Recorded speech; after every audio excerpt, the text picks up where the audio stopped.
tell me, Charlie, you work for a school district, and you guys have gone pretty much open source, eh? We have, yeah. I work for Proponent School District. We're in Lancaster County, Pennsylvania. We're about an hour and a half west of Philadelphia. Been there, actually. Beautiful here in Lancaster County. We're one of the we're one of the school districts in Lancaster County. We have a student population of about 5,300 kids. We're K through 12, one high school, 2 middle schools, 7 elementary. So we're a relatively typical school district in Pennsylvania, and I think we're typical when you compare us against most of the other districts across the country. But yeah, for us, you know, we've been in and using open source for well over 15 years. You know, I think like many organizations that found their way to Linux and open source, we found it from the server perspective. We used it to solve problems. It was a low-cost way of solving problems, and Linux has always been a great solution for us. It just worked.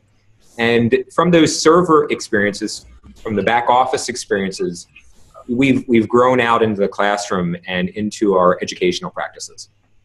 Now, it sounds to me like the first thing that was really a big thing that you still use is Moodle.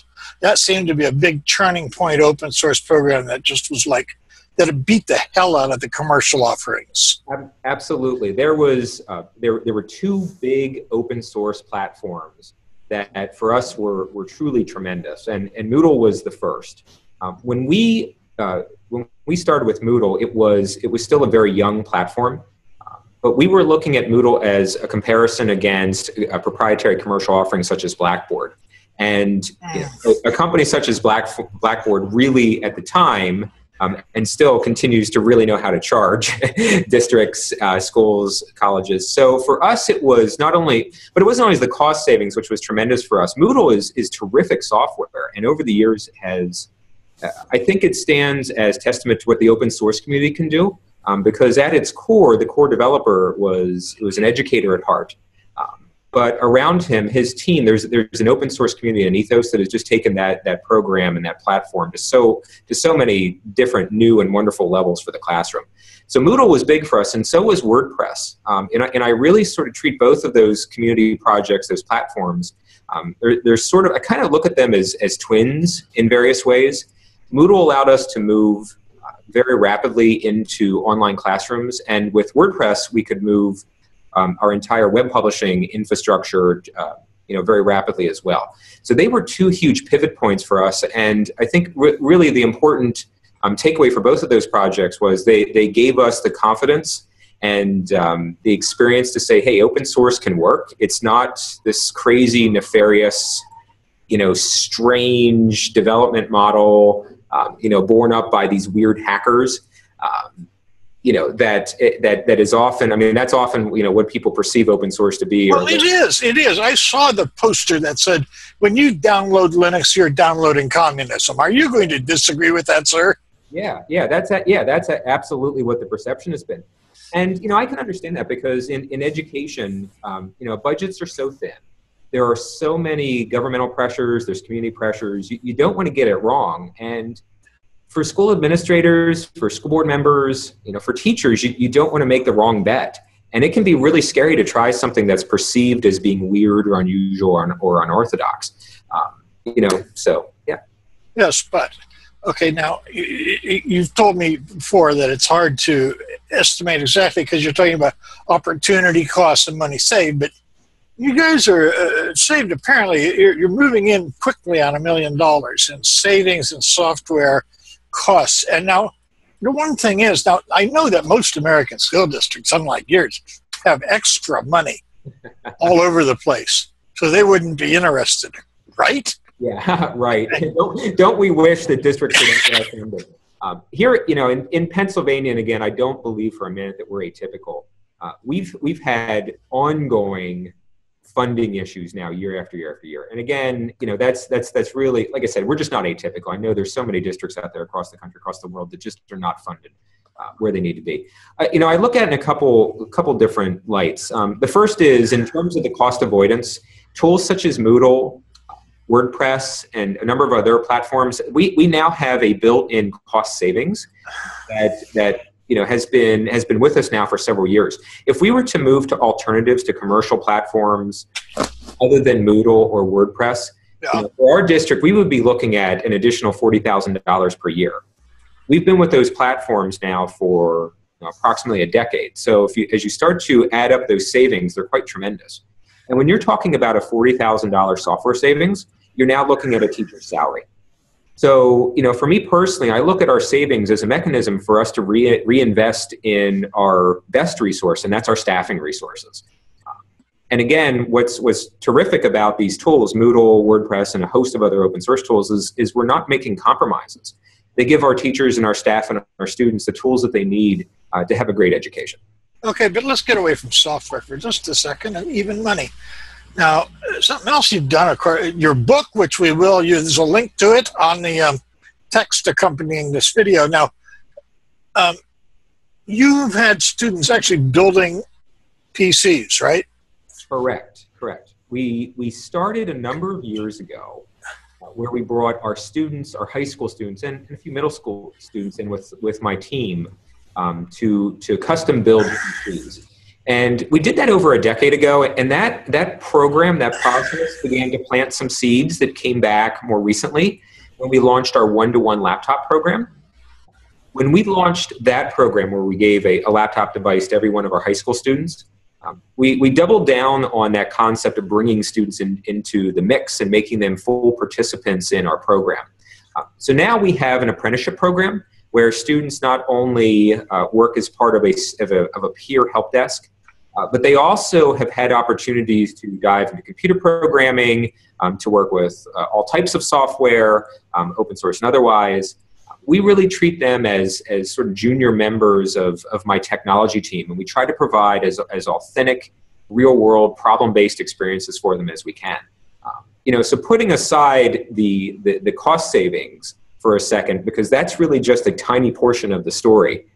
What we've discovered when we bring our students in is we're creating these very rich, very personal, powerful, empowering learning experiences for our students, and that for me is the true story in here at Penn Manor.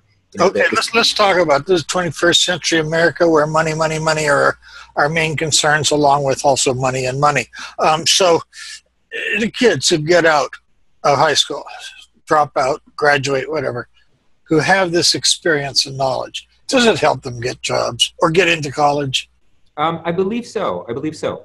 Several of the success stories that we've been so fortunate to see have been students that have really been turned around because by being part of the help desk or finding a home in technology, they've connected with their passions. They've found what they really love. And we've had a number of students that have come to us and said it motivated them to study harder, to try things, to step outside of their shell. So I think you can't only quantify it with the skills that they're learning. I think you need to look at it too with the personal transformation that happens when students are finding their passions and they're given the space and the opportunity to act upon those passions. Okay, so you guys have been giving high school students laptops, and wait, you've been using what version of Windows have you been giving them? So just to clarify, we are using Linux. We are currently, as of this school year, we use Ubuntu as our distribution. We're on 16.04 as of this school year. Okay. We initially launched on the full program launched, I believe it was 13.10, and then we rapidly moved over to 14.04 long-term support. Okay. And why? Do you have problems? Anybody give you grief over Linux? I don't know that anyone gave us grief. We did have a number of questions about why we would choose Linux versus Windows. And typically the argument would go, well, when students get out into business and industry, they will be using Windows exclusively. So we hear that argument quite often. I also hear arguments such as, well, when students graduate, they're going to be using Microsoft Office because everybody uses Microsoft Office. I do not, sir. I am a professional writer. Been doing it for over 30 years. I've written 3 books. I have never owned a copy of Microsoft Office. Really? Right. I believe you 100%. But again, it's that perception of what business and industry is using. But let's just buy that for a moment and say, sure. Microsoft Windows and Office happens to be the most common operating system out there. But I think there's a deeper concept that we have to wrestle with, and that is, are we teaching students specific operating systems and software packages, or are we teaching them to solve problems that happen to need a spreadsheet? Solving a problem with a spreadsheet is a different skill. That's a deeper, more richer, more empowering skill. Because when it comes right down to it, operating systems change, office suites change. You know, we've moved from Microsoft Office to Google Docs. There's LibreOffice, which is terrific. It's not about teaching the specifics of an application. We're so far past that. It's about teaching students how to think and how to learn and how to solve problems that happen to use technology. Another thing, too, let's talk about just briefly, because it may not even have impinged you, but, you know, we're hearing about manufacturing coming back and all that, which it is, and it's coming back for people who know how to do things. And the SCADA and all the factory control systems, they all start with Unix, really. So we're really saying if you're going to be a tool and die maker, even a factory worker, you're pretty much not.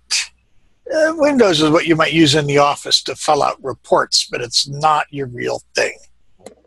And that's a critical point. We want our students to be able to tussle with these tough conceptual problems. You know, here's what we're finding. And, you know, although we've been giving our students Linux laptops now for a number of years, we give them root access. So we're not restricting what they can do on the laptops. What it still continues to be shocking to me is often students don't understand the power that they have in their hands. I believe as our technology has become ultra simplified, you know, tablets, phones, our students are further and further removed from from understanding the underlying technology, the code, you know, really the fundamental building blocks of what technology is all about.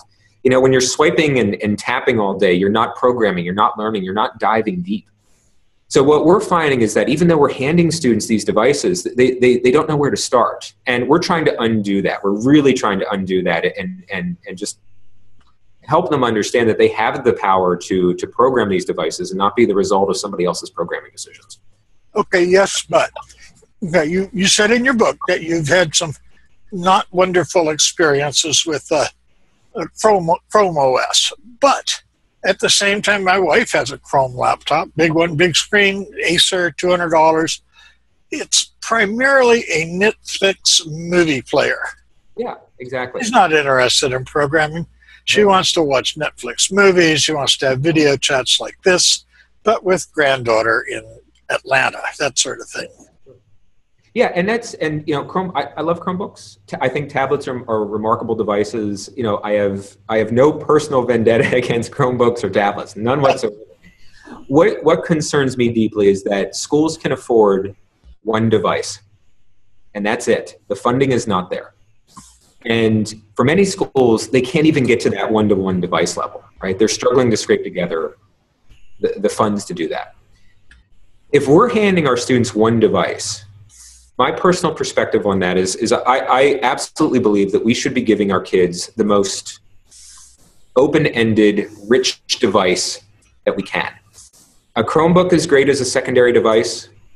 You know, a tablet is great as a secondary device, but when we have one primary learning device, it should be as open-ended and as free as possible.